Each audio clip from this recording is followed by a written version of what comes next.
The senator representing Borno South in the National Assembly, Ali Ndume, has called on President Bola Tinubu to hire the service of military contractors to wipe out the remnants of Boko Haram terrorists in Borno State. Ndume, who hailed the gallant performance of the Nigerian military and civilian JTF, however, said they were ill-equipped to carry out the task of eliminating the remaining insurgents in the northeast. He said even the superpower of the world hired military contractors to aid them in their warfare.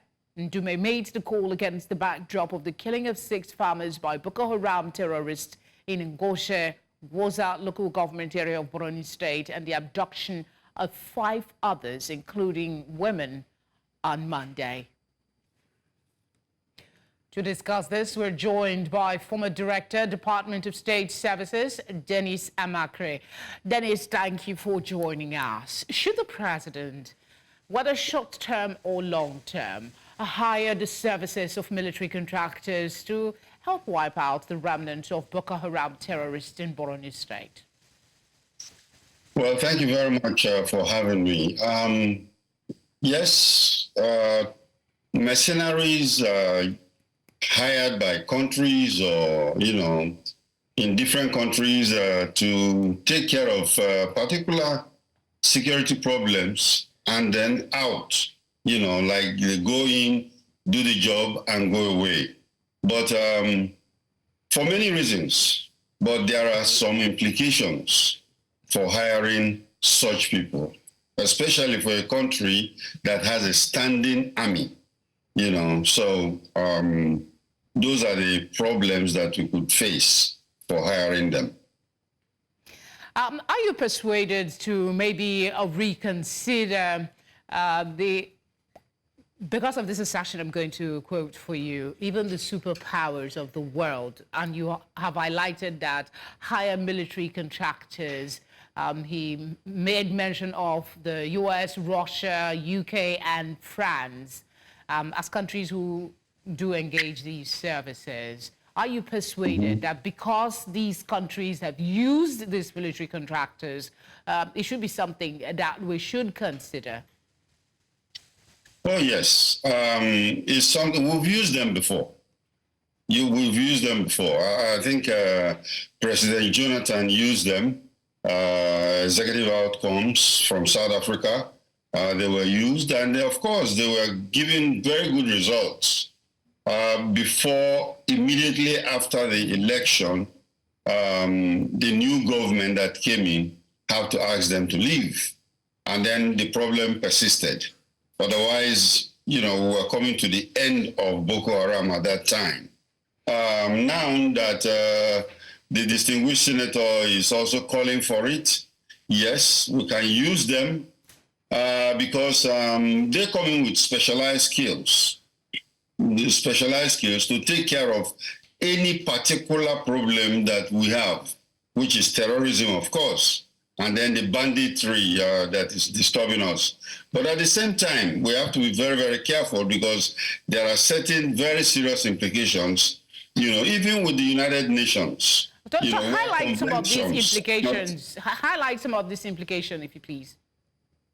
Well, the thing is that some of the basic implication is that when you are having a standing army, then you bring in military contractors.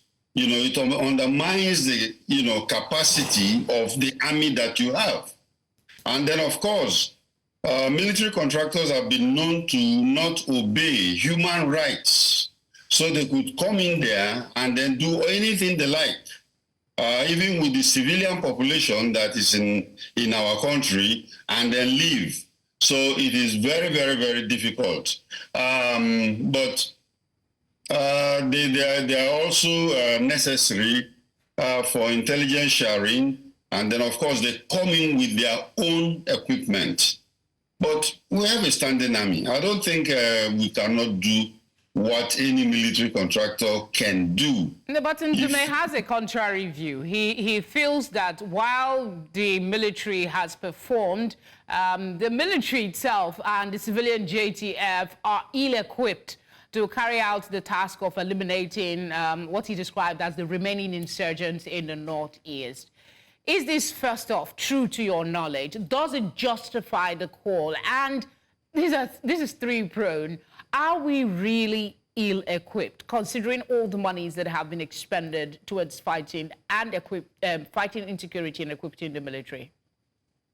Yes, you have to look at it in two ways. One, if you're looking at the kind of armaments that we have, the Nigerian military has, as compared to the AK-47 and all kinds of equipment that the bandits have, you cannot say that we are ill-equipped.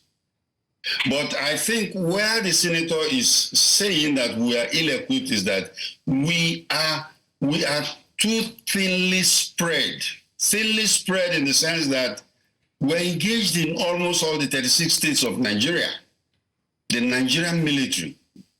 So we cannot concentrate in fighting, the terrorism or the Boko Haram in the Northeast, because they're all over the place. We're in the Southeast, we're in the South-South, pursuing oil thieves. We're in the North-Central, Northwest. But isn't that